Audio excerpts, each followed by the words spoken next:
I'm standing there on deck circle. I'm looking up at my boys, and I'm like, my boys came all this way to see me play. Like, I didn't get to play. I might as well just win the game for them right now. You know what? And I kept telling myself, I'm going to win this game right now. I'm going to go up to this plate. I don't care what pitch he throws me. I'm going to win this game. Mm-hmm. First pitch comes is a slider. I took it. And I'm like, oh, I didn't swing at it. He's going to throw it again. And I didn't think twice about it. I knew he was going to throw it again. And he did. And I smacked a single to left field, and we won the game. Right? And I walked it off just like that. And in that moment, I was like, I have never experienced being in a moment as much as that one, right? Like, I wasn't thinking about what's going to happen after I hit it. I wasn't going to think what's going to go on this guy's at bat before. I'm thinking, right, I'm in this moment on deck, right? My job is to get this runner and win this game. And that's all I'm worried about right now. And that was like the purest form of living in the moment that I've ever experienced. And since then, that is just like what I preach to guys. And that's what I just try to do as much as I can, because it was just an incredible feeling to know that I had that much confidence going into it and I followed through with it. Welcome to Q's Health and Wellness Podcast, your source for living a healthier lifestyle and developing a better mind, body, and soul. Through guidance, tips, and stories of highly successful fitness gurus, athletes, and individuals who are passionate about enhancing all aspects of life, we provide you with the tools to help you take your lifestyle to another level. And now your host, Quinn Mitchell. Welcome to Q's Health and Wellness Podcast. This is your host, Quinn Mitchell. Today I have a very special guest, Mike Gulino. He's from my hometown. He's a professional baseball player for the Florence Y'alls. How you doing today, my man? Good, Quinn. How you doing, man? It's been a while. It has been. So for people not familiar with you, would you mind giving a brief introduction about yourself? Sure, yeah. So my name is Mike Gulino. I'm from Meriden, Connecticut. Me and Quinn went to, I think, just middle school together. Yeah, middle school, yeah. After middle school, we played basketball together. And then we went our separate ways. But from then, I went to Maloney High School. From there, I graduated and went to Pace University, which is a 4-year school. I played baseball there on a baseball scholarship. And then after baseball at Pace, I proceeded to play professional baseball in the Independent Baseball League for the Florence Y'alls. Got you. That's awesome, my man. So when did you first start playing baseball? Because when I met you, you was already deep into it in middle school. Yeah. So I probably started playing when I was like 5 years old. Baseball was probably the first love, I'd say. Mm-hmm. You know, I was always the type of kid to be outside playing any type of sport. I mean, you know, I played basketball and football in high school as well. Mm-hmm. So, you know, I just tried to be the best athlete I could be, I'd say. And then baseball took over after that. Got you. That's awesome, man. So were there any challenges that you seen when you first got to college being a student athlete? Well, yeah, for sure. I mean, going from high school to college it's a big switch, but at the same time, it's kind of a great one, honestly. It's just like you have classes that you have to worry about, but you're much more independent at college, you know? So It's really on all you, like when you're going to get your homework done, when you're going to go to practice, when you go to whatever it is, you know? I mean, there's a lot to juggle in college. And I guess that would be like the first thing that was the biggest adjustment for me was, you know, waking up to go to 8 a.m. class and then come back to my dorm, go to a 12 o'clock class, and then go to practice at 3 o'clock and then go to a 6 o'clock class after that. You know, throughout my time at Pace, I always had night classes and we always played during the week. So our games would be from, you know, 3 to 6 o'clock and my class starts at 6. So I'm always strolling in late, dead tired. And that's honestly the last place I wanted to be. But, you know, those are the sacrifices you had to make to be a college athlete. And that's what I was willing to do. So how did you, because I know me, I wasn't really like much of a partier when I was in college, but I know some of my teammates, they had a struggle with trying to balance out the social life, trying to be with your friends, but and also putting in work on your craft. So how did you personally balance both of those things out? So yeah, that was definitely a struggle. I think the first couple of years I guess it was all pretty easy. I lived with all my teammates all the time. You know, whether it was like the first year I was in a triple, second year I was in a triple, and then I was in a townhouse for the next 2 years with 8 guys. You know, all of us played. So when we were all living together and all 8 of us were there, it was a little bit easier because we held each other accountable for going to practice and everything.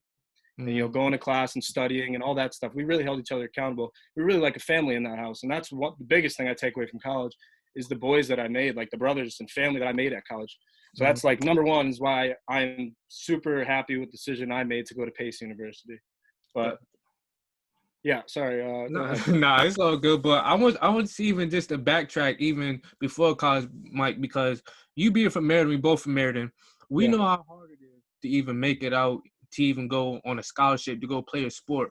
So can we just talk about that process? Like, because I really don't think a lot of people realize how Yeah, tough for it sure, really for is sure. to get to that So point.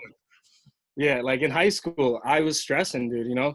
From the start of high school, I wanted to play college baseball. I know that's what I wanted to do, but as you go through it, you get distractions. Girls coming to the scene, your boys. Now you're going to parties. Everything's introduced to you, so it's hard to kind of keep your priorities straight.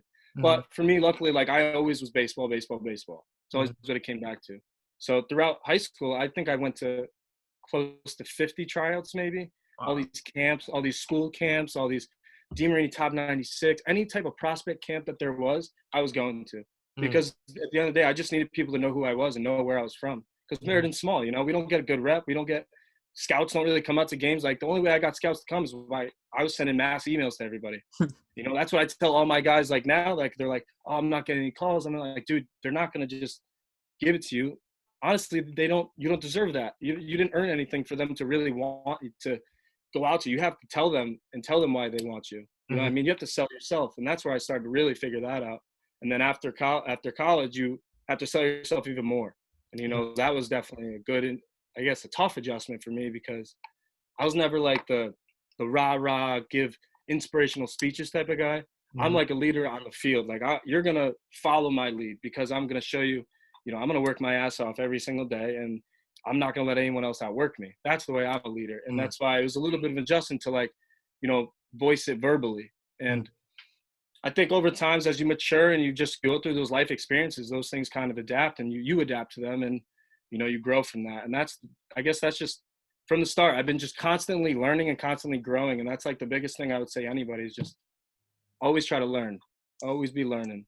And one of the things I like about both of our stories is you went to public school at Meriden. I went to Vinyl Tech in Middletown. But regardless, we had to take the hard route because some people go to prep school and they get everything handed to them. I'm not saying that that's a bad thing, but right. No, I agree. I just wasn't in that situation where I just went to school and then I went to prep school and then you already have the scouts there at prep school because the coaches have the connects and everything. Right, exactly. The route we took was really like the grinded out tough route, and that's one thing I really commend or respect about your story as well. Being from Meriden like myself is like we really took the hard way out and really made something out of nothing.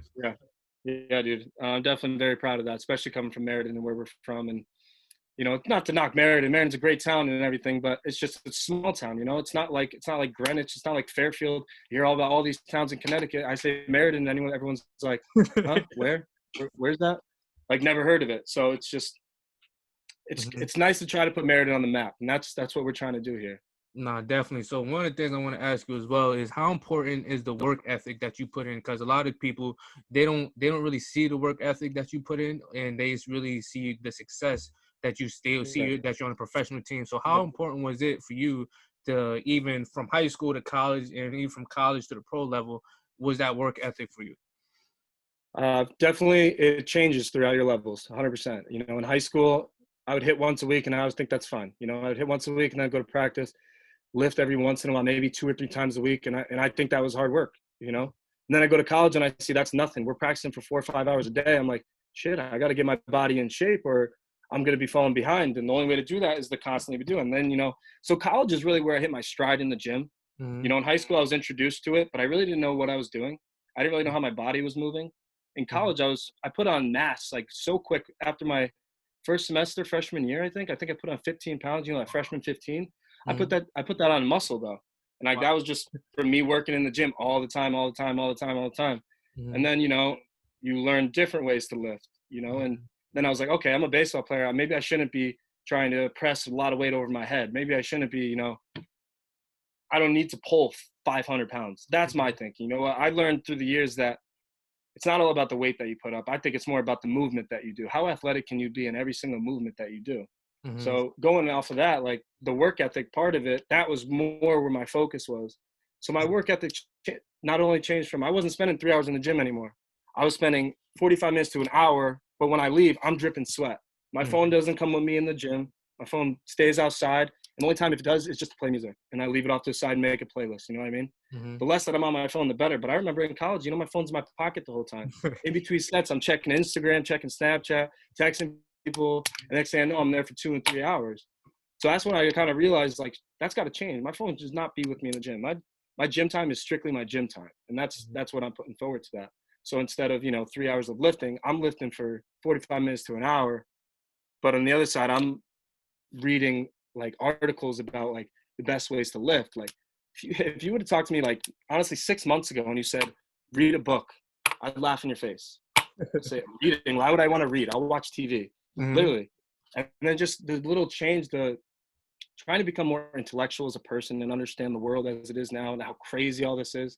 I'm trying not to keep any of that in my space. That's all negative energy. I don't need that. So I'm all about this positive energy, positive thinking, just being as optimistic as possible. So that's what I'm saying. Like I started reading books, finished the book in a week. I don't think I've ever done that. I don't think I've read more than 40 pages in a week. So it was a big step for me. And this book I was reading, it's called Relentless Optimism. And it's about a baseball player's career through the minors and everything. And, baseball is a negative sport as it is. You fail 7 out of 10 times and you're considered a great. I mean, that's crazy.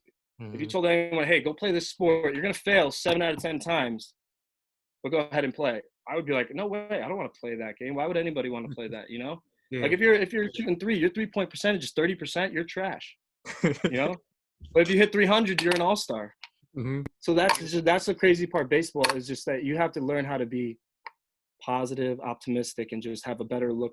Not thinking that it's 7 failures, but more that it's 7 lessons that you learn. And that those 3 positive ones, those you always want to pay attention to and know what you did and how you're going to repeat and do those over and over again. So that's I don't know. It's a growing cycle of my work ethic, I guess. You'll see, I'll be doing more research online, looking at my body and looking at how it's moving off of recordings and then trying to compare it to professional guys. I look at my swing compared to a pro and be like, mine looks nothing like that, or mine looks just like that. You know what I mean? And saying, I can do this. And it's just constantly telling myself that I can do this. I can keep taking it to the next level. No matter how low my percentages of making it to the bigs, it might be less than 1% at this point, especially the route that I'm taking.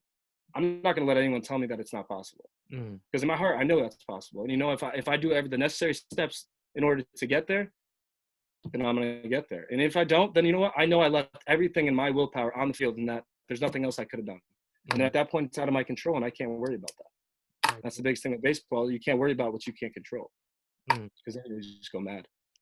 And one of the things that's really fascinating about baseball as well is because I know in basketball terms, we have these things called shooting slumps. So say there'd be times there games. I mean, I've had it myself, and it's literally like a mental battle with yourself because you put in all this work, hours in the gym, shooting. And when come game time, you can't buy a bucket. So then you have a break where your mental battle, you be like, okay, enough is enough. The next one's going to go in. The next one's going to go in. But if you don't have that mindset, then you'll just fall. You just keep – basically how I look at it is you're really in the depressed state when you're in this slump basketball-wise because, first of all, your teammates don't believe in you. Secondly, you start to doubt yourself and your talent. And then the coaches start to look down on you, be like, oh, he's in a slump, so let me not play him. So when baseball-wise, I know you guys go through the similar things, hitting-wise. How do you keep mentally strong during that time frame? So, I mean, that's like one of the hardest things to do in baseball. And I mean, you'll hear professionals, like they struggle with that too. I guess the best way for me, the way I handle it, over the years, you get better. I used to get pissed off at every strikeout. I used to, I would slam my helmet and stuff. And then, I see other people doing it. And then I take a step back and I'm like, that's what I look like? I look like a little baby like that, throwing temper tantrums? That's not me. How am I supposed to be a leader and want people to follow my example if I'm doing that same thing? So right there and then, that was kind of a big, change of mindset for me. I was like, you know what? It's short-lived. This game is all about failing. You know what? But, like, if I go 0 for 1 and I strike out that first at-bat and I'm all worried about that at-bat and I'm just still caught up in my head about that strikeout, chances are I'm probably going to strike out again. So and I realized that early. So I'm like, okay, if I strike out, like, what did I do good that at-bat? I swung at good pitches in the zone, didn't chase anything. He just beat me. And at the end of the day, sometimes you just get beat. Like you just got to tip your cap and say, all right, I got you next time. You know what? He's going to give me that same pitch. I'm not going to miss that again. Instead of saying, oh, I'm never going to see that pitch again. You know what I mean? It's just a change of thinking. Like if you're just positive and in the optimistic outlook on everything, that's really where it's going to separate you as a good player and as a great player.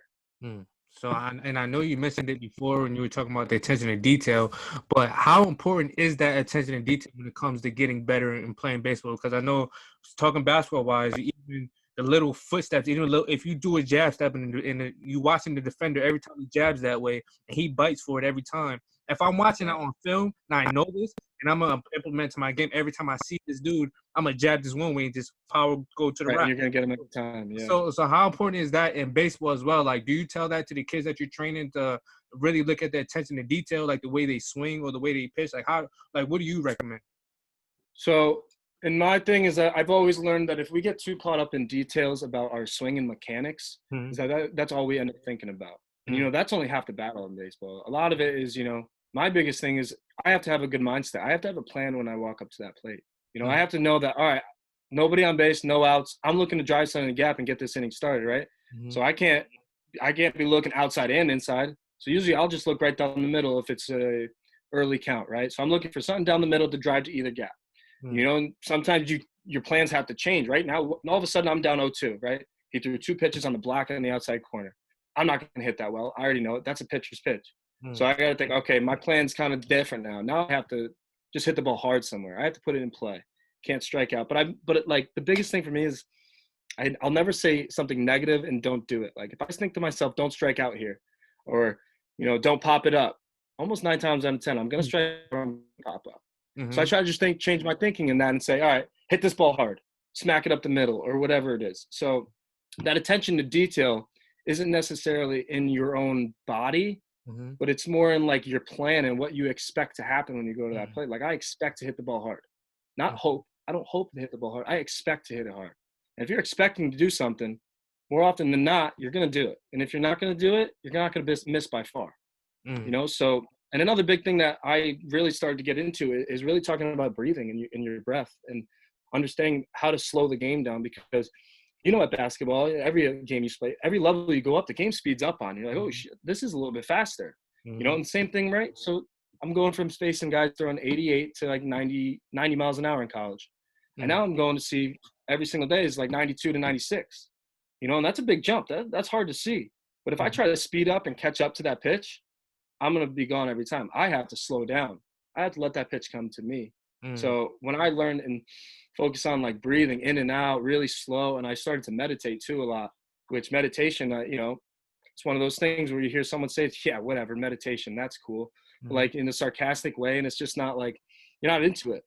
And I guess that was the way I was, just, arrogant to the fact that something, just because I don't know about it doesn't mean it doesn't work. So I started opening my mind up to all those different things where, I'm doing meditation where I'm just laying there listening to music and just trying to think about nothing. Because you always tell guys when they're hitting to clear your mind. But if you never practice clearing your mind, how are you going to know how to do it? You have to know how to do it. You have to practice those things. Like in basketball and baseball are a little bit different, as you could stand in that one spot and shoot that 3 and knock that down every single time and get that stroke good. But most of the time, you're never going to see the same pitch in baseball. True. So you can't really just focus on hitting off a tee that one time. First of all, that ball's never standing still. I love the tee. Don't get me wrong, because that's one of those tools I use as like meditation. Like I'll just be there and very methodical, go through my ways and just swing and try to be as smooth as possible and just slow everything down. Because if I can really slow it down in BP in the game time, my adrenaline will take over, and that'll just speed my bat up right there. So I'm not sure how your journey was at pace, but I just want you to share with you, like, I know for me personally, the way my basketball career went, my first couple years, I really wasn't playing that much but I was always working out. And it wasn't until something happened my junior year, I shared this on another podcast, was where my senior point guard had body slammed the kid in practice randomly, right? So basically, so coach started me the next game. I had 15. So then we started the next game. Literally the game after I had 15, I had 35.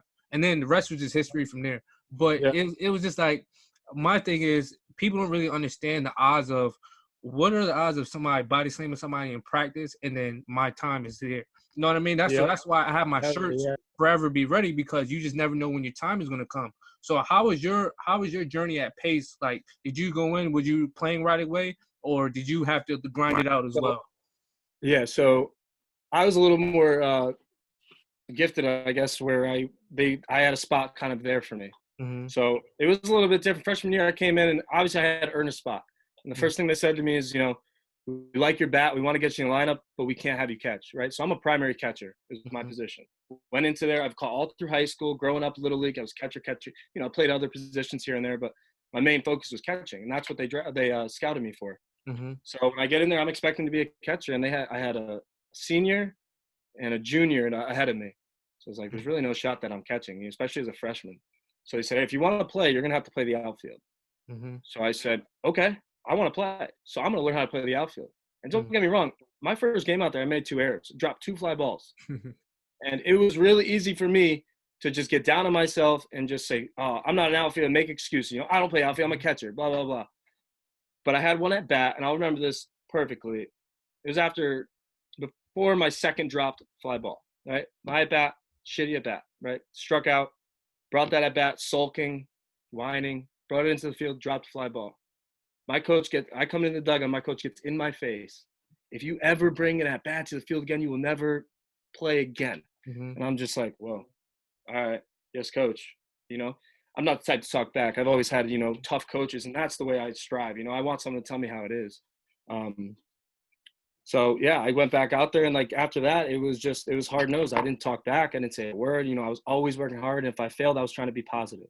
So freshman, sophomore year, I started all 4 years. Freshman, sophomore, I was in left field, center field, right field, first base, and catching. I was all over, right? And I was pretty much like that up till my junior year. My junior year was my best season by far.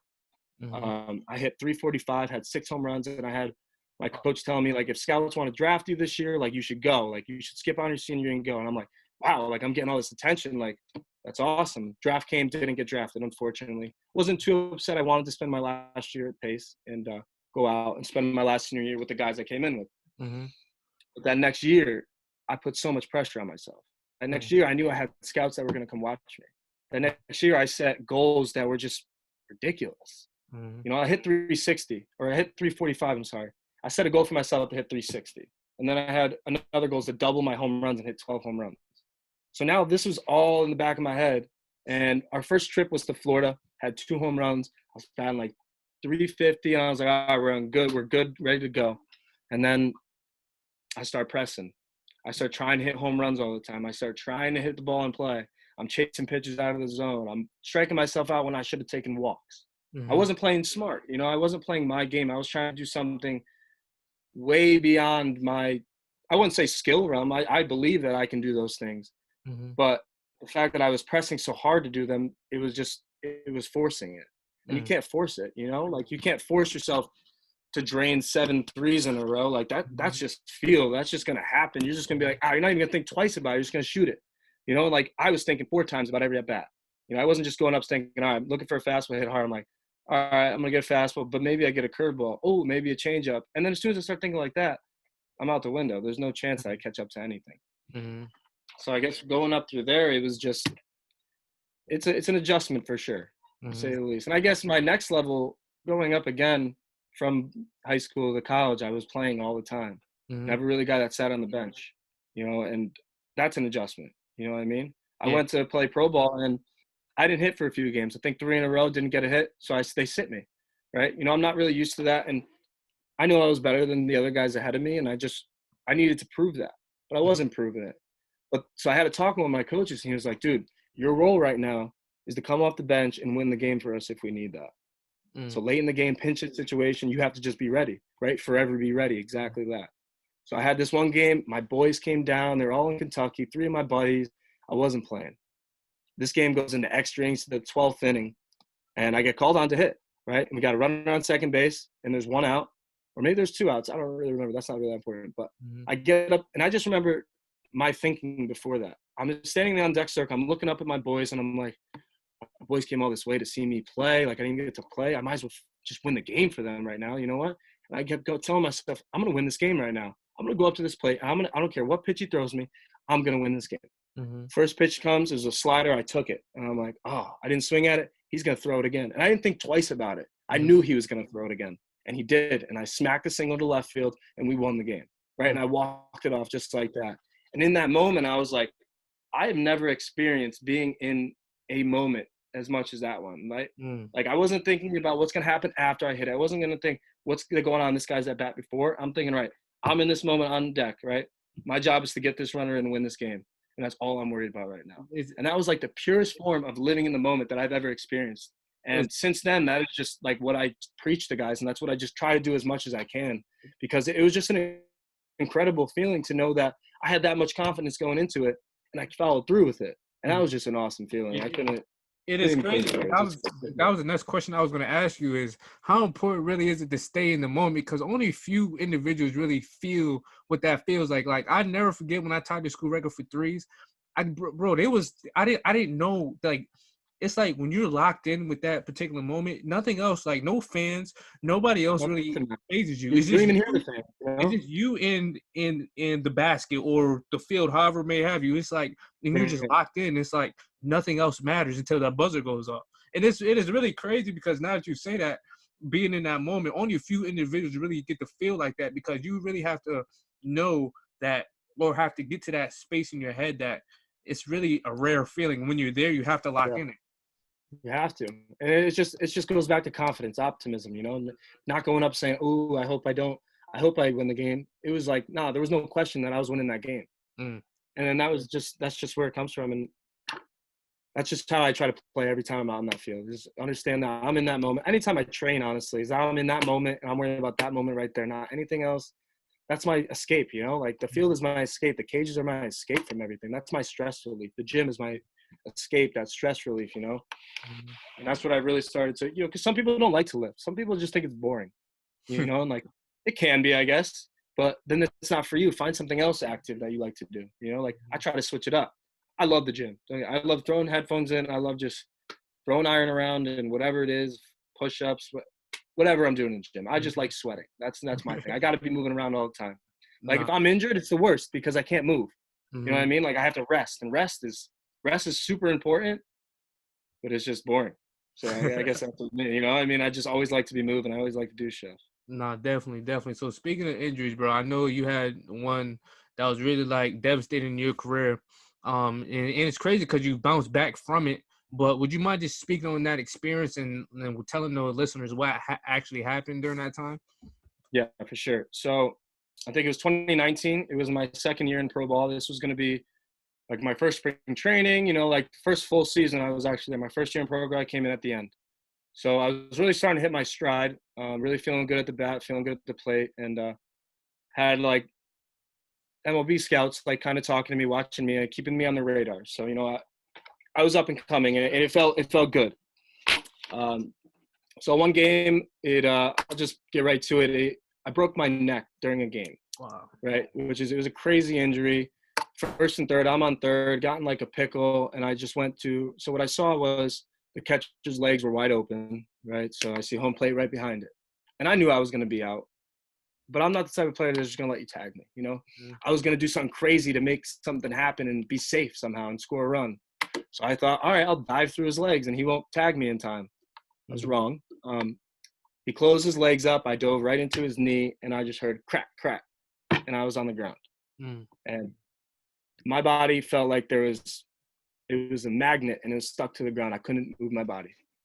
My head was on the side on the ground, and it was the scariest moment of my life, like easily.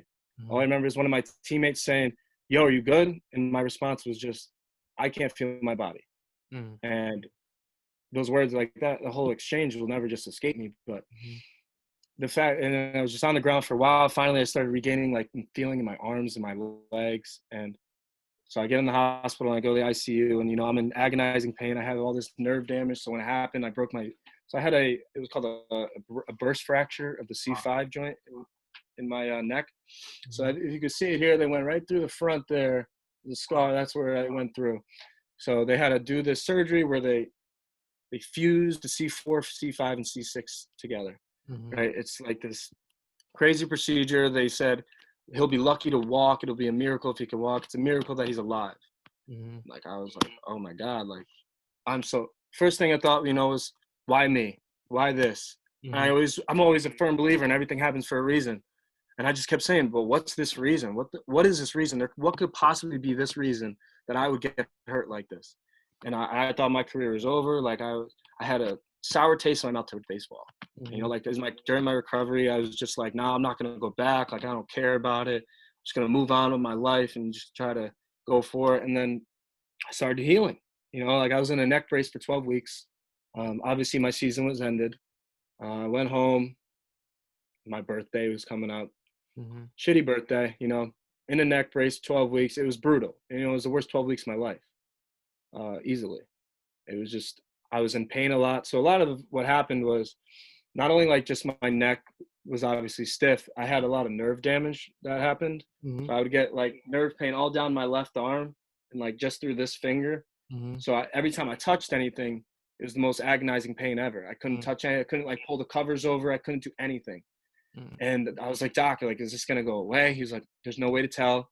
Hopefully it'll start fading with time, but just stick in there. So, I didn't really have, like, doctors weren't telling me like, you're going to be fine. You'll be able to play. They were like, probably not. So nobody was optimistic.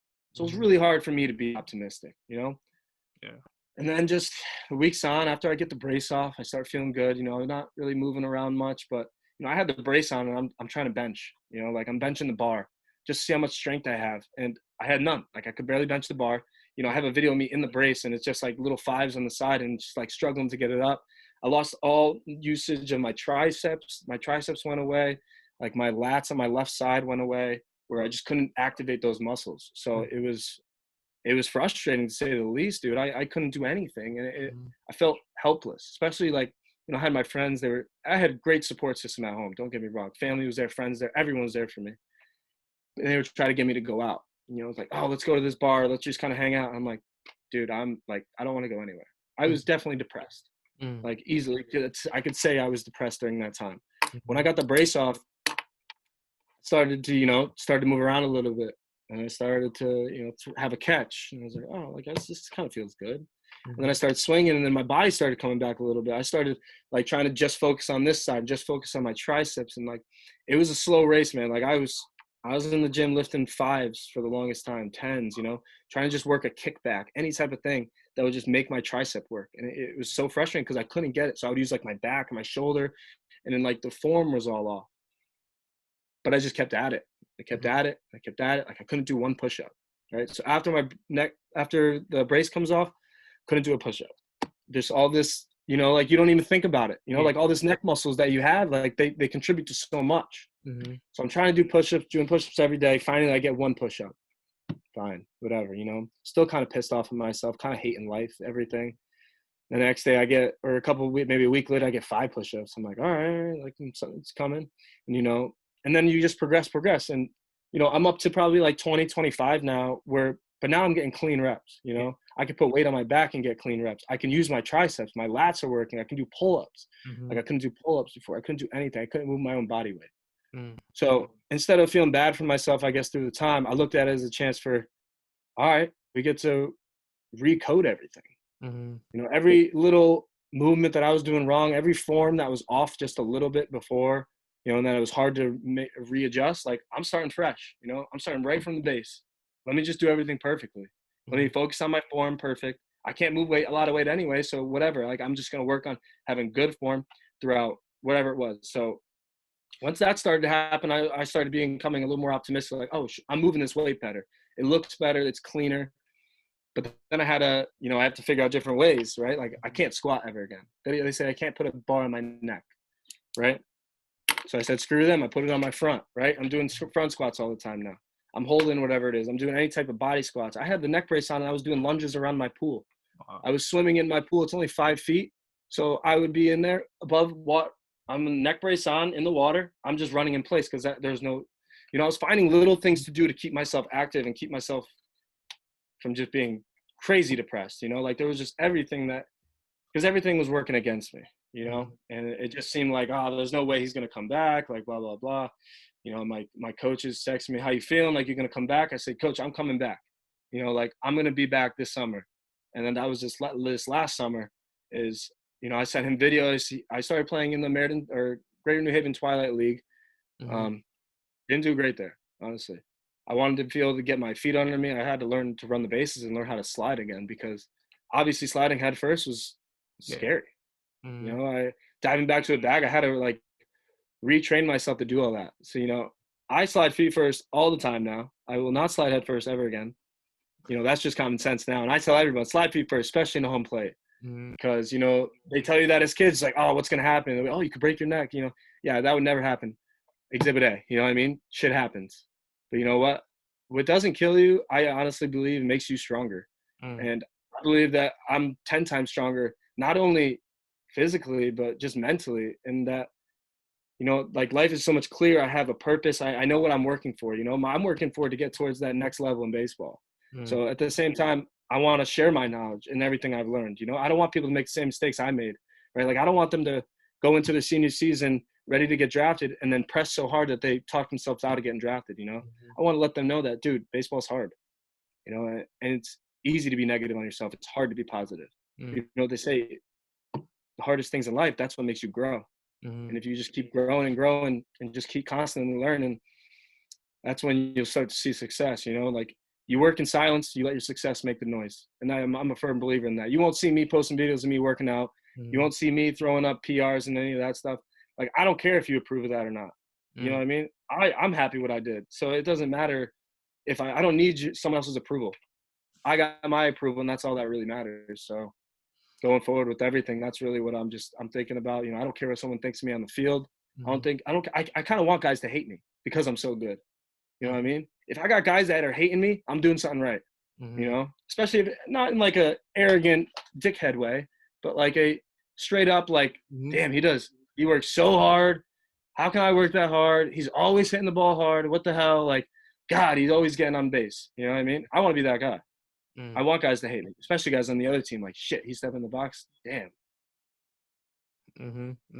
Now, you definitely one of God's favorites, bro, because like I said, people who really come to near-death experiences like that really have a more clear purpose of life. Like myself, I literally had a car accident.